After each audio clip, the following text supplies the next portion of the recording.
안녕하세요. 사연을 부탁해입니다. 오늘의 사연을 소개하겠습니다. 우리 부부는 주말 부부입니다. 남편은 다른 지역에서 회사를 다니다 보니 평일에는 그곳에서 지내고 주말에만 집으로 돌아왔어요. 그러다 보니 가끔씩 주변 사람들이 묻곤 했어요. 아니, 이렇게 떨어져서 지낼 거면 그냥 남편이 있는 대로 이사가지 그랬어. 네가 여기에 직장이 있는 것도 아니잖아. 애들을 혼자 키우는 게 보기 안쓰러워서 그래. 그 말을 들으며 저도 모르게 피식 웃고 말았는데요.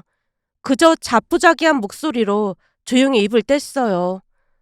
그럴 수만 있다면 나도 진작에 갔지. 근데 내가 이사 간다고 하면 아마도 다들 난리가 날걸? 누가 난리를 쳐? 누구긴 누구겠어. 남편뿐만 아니라 시댁 식구들이 다 그렇겠지. 여기가 남편 고향이잖아. 단지 그 이유 때문에 나한테는 너무 낯선 이 동네로 왔던 거야. 그 말을 하다 말고 문득 지나간 시간이 주마등처럼 스쳐 지나갔습니다. 씁쓸하게 웃던 제 표정을 보며 친구도 뭔가 눈치챘는지 조심스럽게 물었어요.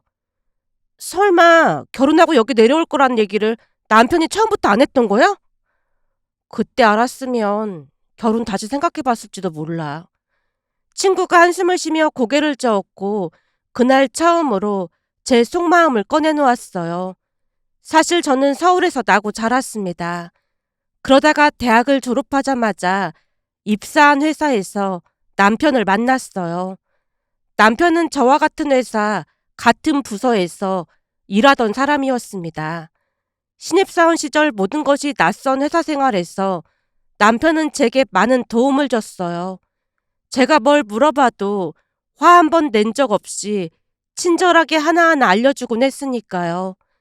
대학을 졸업할 때까지 남자친구 한 번 사귀어 본 적 없던 제게 남편은 많은 공을 들였다고 해도 과언이 아니었습니다.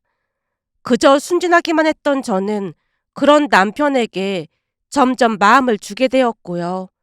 그런데 결혼을 하고 난 뒤 남편이 제게 조용히 말을 했어요. 사실 자기가 입사해서 우리 부서로 왔을 때 난 이미 저 사람이랑 결혼해야겠다고 마음먹었어. 그래서 나름 엄청난 공을 들였고 말이야. 남편 말처럼 저는 그 작전에 넘어가고 말았고 결국 입사한 지 1년 만에 결혼까지 하게 되었어요. 남편이 유난히도 결혼을 서둘렀으니까요. 결혼한 뒤에도 남편은 여전히 자상했고 그때까지는 결혼을 후회해 본 적이 한 번도 없었습니다. 그러다 어느 날은 첫 아이를 임신하게 되었어요. 매일매일 뱃속에 생긴 생명이 신기하고 사랑스러웠습니다. 그러던 어느 날은 저녁 식사 중 남편이 조심스럽게 말을 꺼냈어요. 자기야, 내가 요즘 곰곰이 생각을 좀 해봤거든. 생각? 무슨 생각? 설마 아기 이름 정한 거야? 그 무렵에는 온통 아이 생각뿐이었기에 당연히 아이에 관한 일인 줄 알고 웃으며 물었어요. 하지만 남편은 고개를 저으며 조금 망설이는 듯 입을 열었습니다. 아니, 그건 나중에 해도 되잖아. 그게 아니고 며칠 전에 엄마한테서 전화가 왔어. 그 말을 듣는 순간 어쩐지 뒷목이 땡겨왔다고 해야 할까요? 남편 입에서 엄마라는 말이 나온 순간 아무 말 없이 그를 바라봤는데요. 불길한 기운이 목덜미를 타고 내려오는 듯한 기분이 들었거든요. 제 눈빛을 읽었는지 남편이 눈을 피하지 않은 채 말을 이어갔어요. 엄마가 그러는데 우리 그냥 내려와서 사는 게 어떻겠냐고 하더라고. 내려가서 살자니? 그게 무슨 말이야? 그 말이 정확히 무얼 뜻하는지 알면서도 대묻지 않을 수 없었어요. 남편이 바로 말을 이어갔습니다. 그러니까 나 말이야. 본가 쪽으로 발령 신청하면 그리로 옮길 수 있잖아. 그 말투가 참으로 태어나기만 했기에 제가 너무 예민하게 받아들이는 건가 싶기도 했어요. 하지만 그곳은 남편의 고향으로 아는 사람이라고는 시댁 식구밖에 없는 그곳에 굳이 내려갈 이유가 없었어요. 결국 그리 쉽게 결정할 문제는 아니라는 생각이 들었기에 말없이 앉아 있었고 남편이 다시 말을 꺼냈습니다. 내가 괜히 그러는 게 아니야. 우리 회사 김 과장님 있잖아. 그분도 서울에서 애 키우는데 엄청 힘들다고 하더라고. 근데 본가 쪽으로 내려가면 부모님이 아파트도 하나 마련해 주신댔어. 남편의 눈빛이 확신에 차 있었어요. 그럼 자기는 회사 그만두고 애 키우면 되잖아. 나는 애를 여기저기 맡기는 거 딱 질색이거든. 애는 엄마가 키우는 게 맞는 거잖아. 그 말을 듣는 순간 이상하게 심장이 쿵 내려앉았지만 천천히 고개를 저으며 말했어요. 그래도 난 그냥 여기 있고 싶어. 그리고 회사도 그만두고 싶지 않고. 사실 그 전까지는 남편의 말에 반대 의사를 드러낸 적이 거의 없었어요. 하지만 그날만큼은, 아니 그 순간만큼은 제 마음을 꾹꾹 눌러 담아 제 의견을 또렷이 전했습니다. 순간 남편이 말문이 막힌 듯 고개를 돌렸고 이내 굳은 얼굴로 저를 다시 바라보며 말했어요. 그러니까 자기가 아직 철이 없다는 거야. 내려가기만 하면 지불해주신다는데 그런 기회를 왜 마다해? 이건 진짜 기회라니까? 내가 주변에 의견을 물어봤는데 다들 당연히 가야 한다더라고. 그러면서 남편의 목소리가 점점 격해졌습니다. 나 혼자 잘 먹고 잘 살자는 게 아니잖아. 우리를 위해서 그러는 거야. 오로지 우리 가족을 위해서 그러는 거라고. 그 말 뒤에 이어진 침묵. 남편이 말을 멈췄지만 제 마음은 이미 더 멀어지고 있었기에 입을 꾹 다물고 저도 침묵만을 유지할 뿐이었습니다. 그리고 그날 이후 남편은 입을 닫았어요. 함께 집에 있어도 마치 투명인간을 대하듯 저를 없는 사람 취급했으니까요. 단 한 번도 그런 적이 없던 사람이었다 보니 제 입장에서는 더욱 낯설고 무서웠는데요. 그때 당시 임신 중이다 보니 이런저런 생각으로 머릿속이 터질 듯 복잡하기만 했습니다. 그렇게 저는 점점 말이 줄어들었고 그 침묵은 우리 부부 사이에 서서히 균열을 만들기 시작했어요. 그렇게 며칠이 흘렀을까요? 여전히 남편은 말이 없었고 우리 사이에는 묵직한 침묵만이 고요히 자리 잡고 있었습니다. 그러던 어느 주말이었습니다.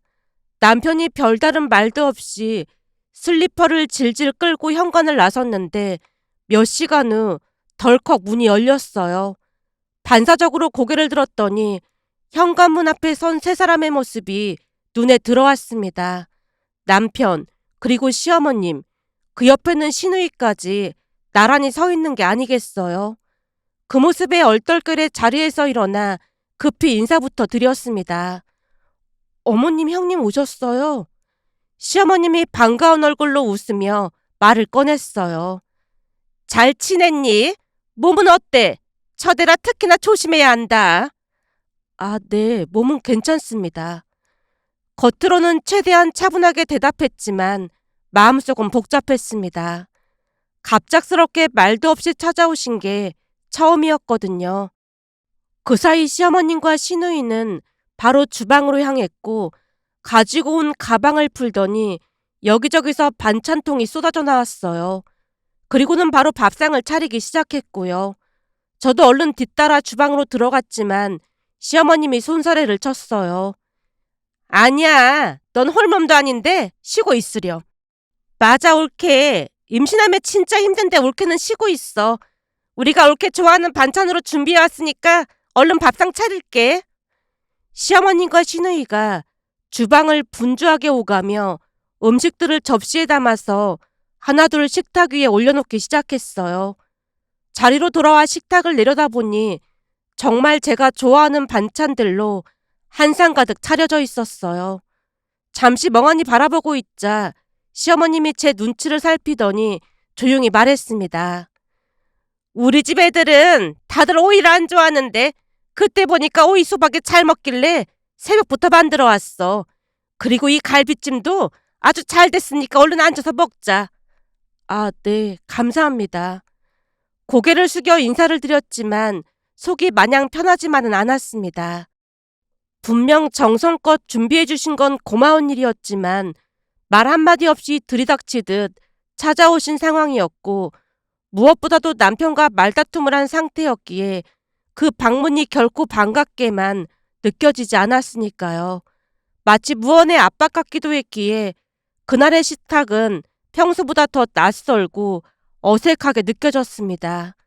식사를 마친 뒤 식탁 위에는 따뜻한 차가 올려졌어요. 남편과 시누이는 묵묵히 앉아 차만 마시고 있었는데요. 그 사이 시어머님이 조심스레 저를 바라봤습니다. 말은 없었지만 그 시선에 담긴 망설임과 고민이 차에 김처럼 서서히 번져나왔다고 해야 할까요?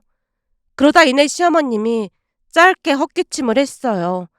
그리고는 제가 예상하고 있던 바로 그 말을 꺼냈습니다. 네 입장에서는 시댁 근처로 내려오는 게 쉽지 않을 거야. 그렇지? 그 말에 저도 모르게 숨을 삼켰습니다. 내가 경수한테 괜한 말을 꺼냈지 뭐니.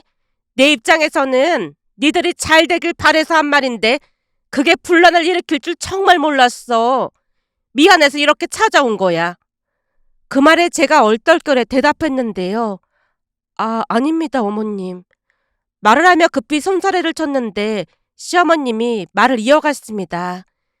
내가 다시 한번 사과하마. 정말로 나쁜 의도에서 한 말은 아니다. 좀 더 신중했어야 했는데 다 내 잘못이야. 그 말을 듣고 있자니 묘한 감정이 올라왔어요. 원망이 다 사라진 건 아니었지만 그래도 제 입장을 이해하려고 노력하는 모습과 직접 찾아와 사과를 했다는 사실만으로도 가슴 한편이 조금은 풀리는 느낌이었으니까요. 정말 괜찮습니다, 어머님. 저도 조금 예민했던 것 같아요. 말을 하고 나니 긴장감이 서서히 누그러지기 시작했습니다. 남편이 조용히 앉아있다가 컵을 내려놓고 고개를 돌렸고 시누이도 조용히 미소를 짓고 있었는데요. 지금 돌이켜보면 그때의 저는 참 순진했다는 생각이 든답니다. 시어머님의 갑작스런 사과에 마음이 조금씩 풀려가던 그 순간 잠깐의 정적이 흐르고 있었습니다. 그 정적을 깨며 시어머님이 다시 입을 열었는데 이전보다 훨씬 부드럽고 조금은 설득에 가까운 어조였어요. 근데 말이다, 효진아. 조용히 제 이름을 부르는 그 한마디에 저도 모르게 긴장감이 다시 올라왔습니다. 우리가 그냥 내려오라고 한 것도 아니잖니. 집까지 해주겠다는데 한번 진지하게 생각 좀 해보면 안 될까?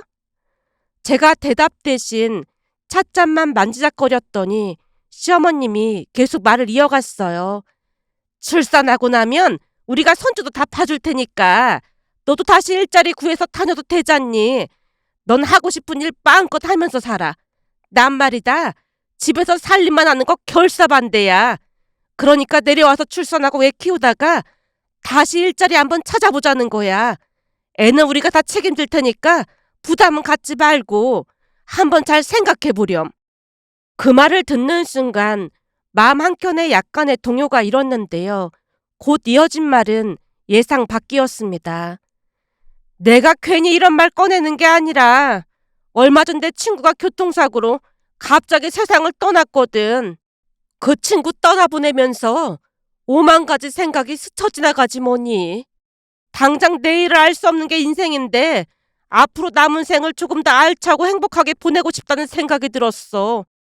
다들 가까이 살면서 자주 얼굴도 보고 하면 얼마나 좋겠니. 만약 네가 계속 반대해서 여기 있다가 우리한테 나쁜 일이라도 생기면 우리 경수가 너를 얼마나 원망하고 살겠어. 힘든 결정이겠지만 다시 한 번만 생각해 주렴. 시어머님의 눈동자에 살짝 물기가 돌았습니다. 그 목소리는 부탁 반 설득 반, 그리고 어쩌면 외로움 반으로 섞인 목소리였다고 해야 할까요? 그러다 시어머님이 결정적인 한마디를 꺼냈어요.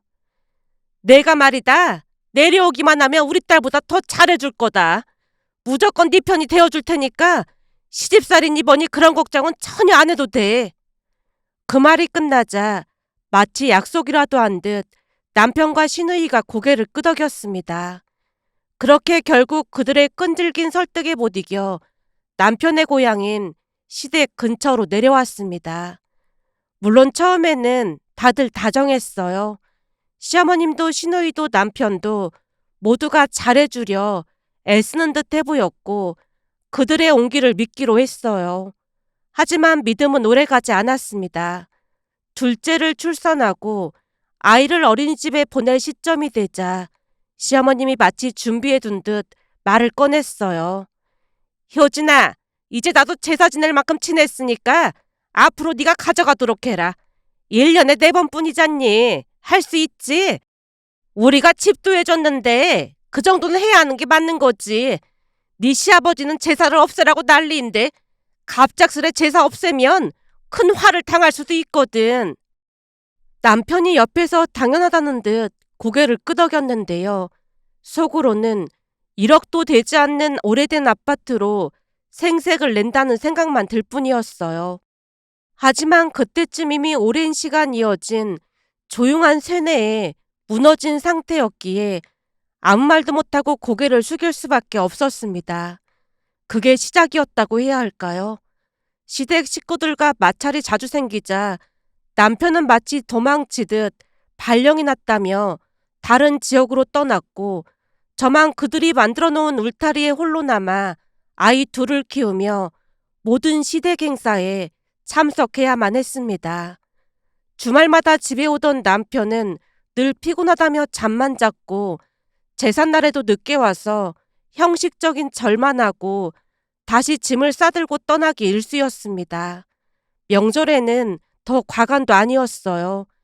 저 혼자 분주하게 전을 부치고 탕을 끓이고 상을 차릴 때 시어머님은 운동을 가야 한다며 외출했고 남편은 그 시간에도 쿨쿨 잠만 잤습니다. 그 집에서 저는 며느리가 아니라 그저 모든 걸 떠맡아주는 누군가로만 존재하고 있었다고 해도 과언이 아니었어요. 그렇게 제 마음은 서서히 그러나 확실하게 식어갔습니다. 그러던 어느 날은 시아버님께서 암 선고를 받으셨고 그 후 몇 달 동안 병간호 또한 고스란히 제 몫이 되었어요. 시어머님은 간헐적으로 병원에 얼굴만 비쳤고 남편과 시누이도 마찬가지였으니까요. 그러던 어느 날은 시아버님께서 힘겹게 말을 꺼냈어요. 효진아, 그동안 정말 고생 많았다. 잠시 숨을 고르신 시아버님이 이윽고 믿기 힘든 말을 꺼냈습니다. 내가 세상 떠나면 말이다. 니들 고모한테 맡겨놓은 게 있어. 그거 받아서 너는 새 출발하도록 해라. 네? 새 출발이라니요? 애들도 다 컸잖니. 이제 못할 게 뭐가 있겠어. 효진아, 착하게만 산다고 해서 마냥 좋은 것도 아니다. 거기다 지금 네 행동은 착한 게 아니라 미련한 거야. 그러게 내가 예전에도 이혼하라고 말했잖니. 애들도 있고 그게 쉬운 일은 아니잖아요. 이제 둘째도 대학 갔잖아. 이제는 네 인생 살도록 해. 내가 동생한테 몰래 맡겨놓은 게 있으니까 아무한테도 말하지 말고 그거 찾아서 이제라도 행복하게 살도록 해. 경수 저놈은 내 아들이지만 인간 되려면 한참 멀었어. 시아버님의 목소리는 힘겹지만 단호했고 그 말들이 아직까지도 생생하게 들리는 듯하답니다. 그리고 며칠 후 시아버님은 조용히 세상을 떠나셨습니다. 그런데 장례식이 끝나자마자 남편이 기막힌 말을 꺼냈어요. 애들도 다 컸고 당신 집에 혼자 있으면 외롭잖아. 엄마랑 같이 사는 게 어때? 뭐? 나보고 어머님 모시고 살라고? 당신도 없는데? 같이 산 세월이 얼만데 못 모실 것도 없잖아. 아버지 돌아가신 뒤 엄마가 많이 외로워하시니까 당신이 좀 잘 챙겨줘야지. 진짜 양심도 없다. 아버님 병간 후 내가 다 했을 때도 다들 모른 척 하더니 진짜 양심이 없어도 너무 없다. 시아버지를 며느리가 돌보는 게 당연한 거지. 그럼 당신은 우리 아빠 병간호할 수 있어? 이건 그거랑 다른 문제잖아. 암튼 당신이 어머니 모시는 걸로 알고 있을게. 그 말에 마음이 와르르 무너져 내렸습니다. 그 순간 시아버님의 마지막 말이 머릿속에 자꾸만 맴돌았어요.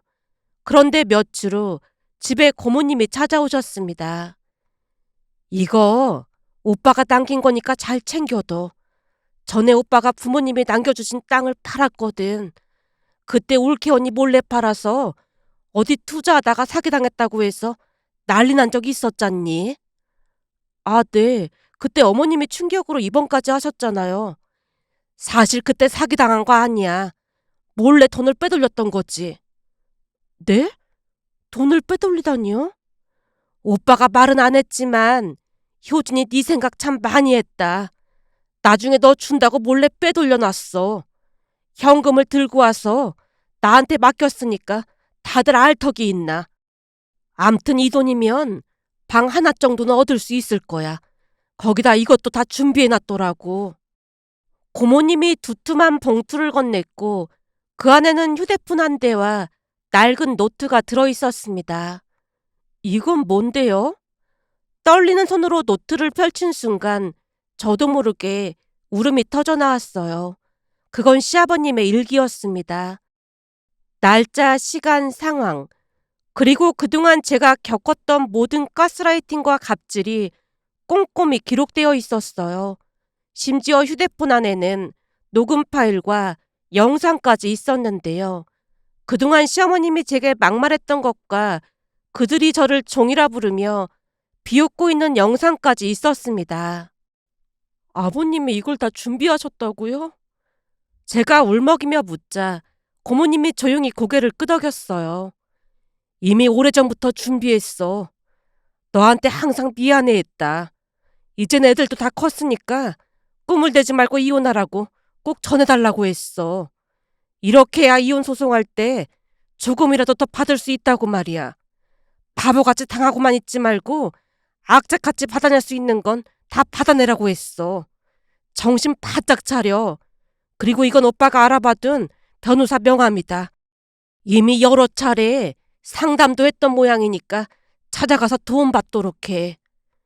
휴대폰에 녹음되고 촬영된 영상 속에서 그들은 제게 그년, 종년이라는 단어들도 서슴지 않고 사용했어요. 휴대폰 속 파일을 전부 확인한 그날 이후 한동안 아무것도 먹지 못했는데요. 감당할 수 없는 감정의 폭풍 속에서 그저 멍하니 앉아 있어야만 했습니다. 그리고 그제서야 비로소 제가 얼마나 바보처럼 살아왔는지 깨닫게 되었습니다. 그들은 저를 가족이라고 생각조차 하지 않았으니까요. 그렇게 조용히 이혼 준비를 하기 시작했어요. 남편에게 이혼을 요구하자 처음에는 전혀 믿지 않았습니다. 오히려 시어머님은 콧방귀를 뀌며 이렇게 말했어요. 능력도 없는 네가 어디 가서 뭐 해먹고 살겠어. 그냥 여기서 쥐죽은 듯이 살도록 해. 등 따시고 배부르고 편하니까 별 쓸데없는 생각을 다 하는구만. 하지만 변호사 사무실에서 남편에게 정식적으로 연락이 가자 그제서야 남편이 다급하게 제게 전화를 걸어왔습니다. 여보, 이제 와서 이혼이라니. 어머니 모시는 것 때문에 그런 거라면 그냥 없었던 일로 할 테니까 이혼 얘기는 꺼내지도 마. 다 필요 없고 난 이혼할 테니까 그렇게 알고 있어. 남편이 여전히 정신을 못 차리고 있었어요. 그래? 까짓거 이혼하자 이혼해. 나도 이혼하고 어머니께 효도하는 젊은 여자 만나서 살 거니까 이혼해. 그나마 다행스럽게도 딸과 아들이 제 편을 들어주었기에 무서움보다는 해방감을 느꼈습니다. 그렇게 긴 이혼 소송이 시작되었고 시아버님이 남겨주신 수많은 증거가 많은 도움이 되었어요. 재산 분할은 공정하게 이루어졌고 남편과의 혼인관계도 법적으로 끝이 났습니다. 그 이후 남편은 울며불며 수없이 연락을 시도해왔지만 저는 휴대폰 번호를 바꾸고 완전히 연락을 끊어버렸어요. 그리고 아이들도 자신들의 선택이자 단호한 의지로 아버지와의 관계를 정리했다고 했습니다. 그 이후로 우리는 셋이서 조용하고 단단하게 살아가고 있습니다. 전 남편에 대한 기억도 그 가족들에 대한 미련도 이제는 조금씩 사라져가고 있었어요. 하지만 시아버님 길만큼은 그냥 지나칠 수 없었습니다. 생전에 제 편이 되어주셨던 유일한 분이셨으니까요. 1년에 한 번씩 기일마다 꼭 들르게 되었는데요.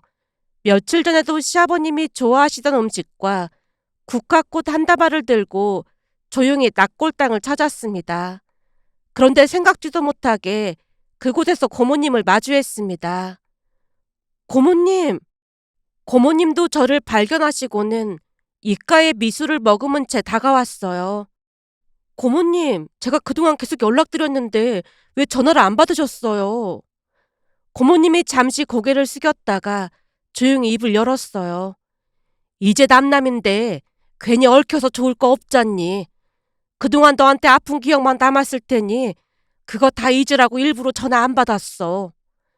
제가 아무 말도 하지 못하고 그저 조용히 고개만 끄덕인 채 눈물을 글썽였는데요. 내가 한 가지 전할 말이 있어. 네? 전할 말이요? 경수 소식 못 들었지? 아, 네. 아예 연락을 안 하고 지낸 지 오래예요. 고모님이 깊은 한숨을 내쉬며 천천히 말을 이어갔습니다.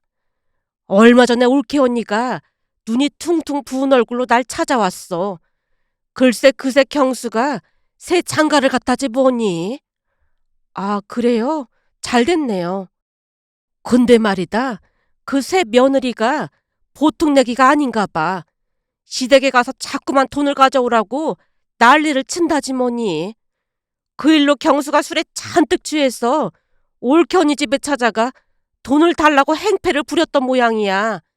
근데 올케 언니가 가진 거라고는 지금 살고 있는 집 하나뿐인데 무슨 돈을 주겠어. 그래서 없다고 하니까 글쎄 경수가 엄마 때문에 내 인생 망했다고 집이라도 팔아서 돈을 달라며 난동을 부렸다지 뭐니. 진짜요? 그래서 결국 경찰까지 부르게 됐고 경수가 끌려갔대. 그 뒤로도 경수가 와서 개망나니 짓을 하니까 결국 올케 언니가 완전히 연락을 끊고 숨어 지낸다잖니. 그러면서 아무도 모르는 절에 들어가서 살 거라고 하면서 경수가 찾아오면 소식을 모른다고 하라지 뭐니. 그 말을 들으면서 아무 감정 없이 그저 멍하니 듣고만 있었는데요. 곧 이어진 고모님의 마지막 말이 머리를 울렸다고 해야 할까요? 올케 언니가 그러더라. 효진이가 참 착했는데 그때는 왜 몰랐는지 너무 후회가 된다면서 효진이 너를 만나게 해달라고 하길래 나도 연락처 모른다고 딱 잘라서 말했어. 그랬더니 한참을 울다 가더라니까. 조용히 흐르는 고모님의 목소리, 그 속에는 슬픔도 연민도 안타까움도 함께 담겨 있었습니다. 그러게 마음을 곱게 써야 하는 거야. 악하게 살았으니 그대로 돌려받는 거 아니겠어? 그나저나 넌 이혼하길 참 잘한 거야. 앞으로는 행복하게 잘 살도록 해. 그래야 오빠도 하늘에서 널 보면서 안심할 거 아니야. 오빠가 너한테 참 미안해했다. 그 말을 듣는 순간 저도 모르게 고개를 끄덕였는데요.